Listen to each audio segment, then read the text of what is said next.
തൃശ്ശൂര് തിരുവല്ലാമലയിലുള്ളതാണ് ഈ വില്വാദ്രി ഇനം നാടൻ പശുക്കള്. അപ്പോൾ അവിടെയുള്ള പ്രദീപ് എന്ന് പറഞ്ഞ ഒരു കേണലിന്റെ അടുത്ത് നിന്നാണ് ഹരിച്ചേട്ടൻ മുഖാന്തരം നമുക്കിത് ഇങ്ങോട്ട് വന്നിട്ടുള്ളത്. നമസ്കാരം. നമ്മുടെ പ്രകൃതി ജൈവകലയുടെ കുടുംബത്തിലേക്ക് രണ്ടാൾക്കാരും കൂടെ വന്നിരിക്കുകയാണ്. ഇത് ശരിക്കും പറഞ്ഞ തൃശ്ശൂരുള്ള വിശാഖ ഫാംസ്, അവിടുത്തെ പ്രദീപേട്ടന്റെ പശുക്കളാണ്. ഒന്ന് കാളയും ഒന്ന് പശുവാണ്. അപ്പോ ഇവർക്ക് ശരിക്കും പറഞ്ഞാൽ കുറച്ച് കാലത്തേക്ക് കേരളം വിട്ട് അവർക്ക് മാറി നിൽക്കേണ്ടി വരുന്നത് കൊണ്ട് ഇതിനെ ഇങ്ങോട്ടേക്ക് കൈമാറിയതാണ്. പ്രകൃതി കൃഷി വ്യാപിപ്പിക്കുന്നതിന്റെ ഭാഗമായിട്ട് ഒരു ഗോശാല കോർഡിനേഷൻ കമ്മിറ്റി നമ്മൾ രൂപീകരിച്ചിട്ടുണ്ട്. ലാൽചേട്ടനാണ്, കാസർഗോഡ് ലാൽചേട്ടനാണ് ഇങ്ങനെ ഒരു ആശയം മുന്നോട്ട് വെച്ചത്. അപ്പോൾ അതിന്റെ ഭാഗമായിട്ട് നമ്മുടെ കോട്ടയത്തെ ഗോശാലയിലെ മഹാലക്ഷ്മി ഗോശാലയിലെ ഹരിച്ചേട്ടനാണ് നിങ്ങളെ ഇങ്ങോട്ടേക്ക് കോർഡിനേറ്റ് ചെയ്ത് വിട്ടത്. ഓമനകുമാർ ചേട്ടനും ഹരിച്ചേട്ടനും നമ്മളുമാണ് ഈ പശുക്കളെ, ഈ ഇനം പശു, ഇത് വില്വാദ്രി പശുക്കളാണ്. തിരുവല്ലാമലയിലെ ഒരു പ്രത്യേക ജനുസാണത്. അവിടെയുള്ള ഒരു നാടൻ ജനുസാണ് വില്വാദ്രി. ഇതിന്റെ പ്രത്യേകത എന്താണെന്ന് വെച്ചാൽ ഇങ്ങനെ മോളോട്ട് ഇങ്ങനെ നിൽക്കുന്ന കൊമ്പ് തന്നെയാണ്. കണ്ട ഒരു കാസർഗോഡ് പിള്ളം പശുവിന്റെ ഇതുണ്ടെങ്കിലും ഒരു രൂപസാദൃശ്യം ഉണ്ടെങ്കിലും ഈ കൊമ്പ് ഇങ്ങനെ കുത്തനെ നിൽക്കുന്നത് ഈ അവിടെ വലിയ ഉണക്കമുള്ള ഒരു പ്രദേശമാകുമ്പോ വേനൽക്കാലത്ത് പുല്ലൊക്കെ നന്നായിട്ട് ഉണങ്ങിപ്പോകും. അപ്പോ വേനൽക്കാലത്ത് ഇവര് അതിജീവിക്കുന്നത് മരത്തിന്റെ തോലൊക്കെ ഉരിച്ച് കഴിക്കും.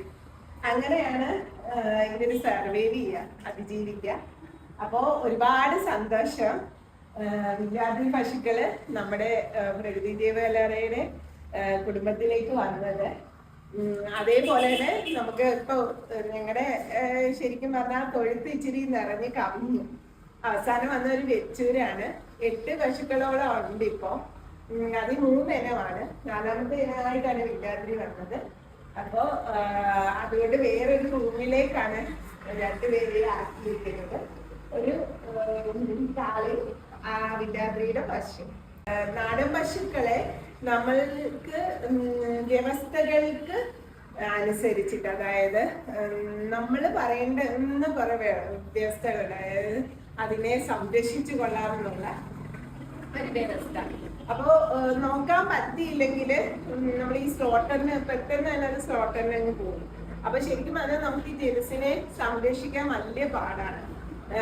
അപ്പോ അതുകൊണ്ടാണ് ഇങ്ങനെ ഒരു കോർഡിനേഷൻ കമ്മിറ്റി രൂപീകൃതമായത് തന്നെ. അതുപോലെ തന്നെ പ്രകൃതി കൃഷിക്കൊക്കെ നമുക്ക് ചാണകം കുറച്ചുകൂടെ സുപ്പീരിയർ എന്ന് പറഞ്ഞാൽ, നല്ലതെന്ന് പറഞ്ഞാൽ നാടൻ പശുവിന്റെ ചാണകമാണ്. കാരണം നമ്മൾ ഇതിന് പുല്ലും വൈക്കോലും ഒക്കെയാണ് ഫീഡായിട്ട് കൊടുക്കുന്നത്. വളരെ കുറച്ചേ നമ്മൾ എന്ത് കൊടുക്കുന്നുള്ളൂ, കൈത്തീറ്റ കൊടുക്കുന്നുള്ളൂ. അത് വല്ലപ്പോഴും നമ്മൾ തേങ്ങ ആട്ടുമ്പോൾ കിട്ടുന്ന നമ്മുടെ തേങ്ങാ പിണ്ണാക്കാണ്. അപ്പോൾ നമ്മുടെ ചാണകവും അതിനനുസരിച്ചിട്ട് നല്ലതായിരിക്കും. ഒരുപാട് സൂക്ഷ്മജീവികളുള്ള, അതുകൊണ്ടാണ് ശരിക്കും പറഞ്ഞാൽ. അപ്പോൾ സ്നേഹ സന്തോഷം നൽകിയെങ്കിൽ ഈ ഒരു കോർഡിനേഷൻ കമ്മിറ്റി രൂപീകരിച്ച ലാൽചേട്ടനും ഈ ഒരു കോർഡിനേഷൻ നിർവഹിച്ച മഹാലക്ഷ്മി ഗോശാലയിലെ ഹരിച്ചേട്ടനും, കോട്ടയത്തെ ഹരിച്ചേട്ടനും, കാസർഗോഡ് ലാൽചേട്ടനും എല്ലാവർക്കും നമ്മുടെ പ്രകൃതി ജൈവകല കുടുംബത്തിന്റെ എല്ലാ സ്നേഹവും സന്തോഷം നമ്മൾ. ഒപ്പം ഇതുവരെ സംരക്ഷിച്ച് പരിപാലിച്ചു പോകുന്ന മാടക്കത്തറയിലെ, തൃശ്ശൂർ മാടക്കത്തറയിലെ വിശാഖ് ഫാംസിനും അവിടുത്തെ പ്രദീപേട്ടനും എല്ലാം നമ്മുടെ കയ്യിൽ സുരക്ഷിതമായിരിക്കും വില്വാദ്രി പശുക്കൾ. ഈ ജനുസ്. സ്നേഹം, സന്തോഷം, നന്മ.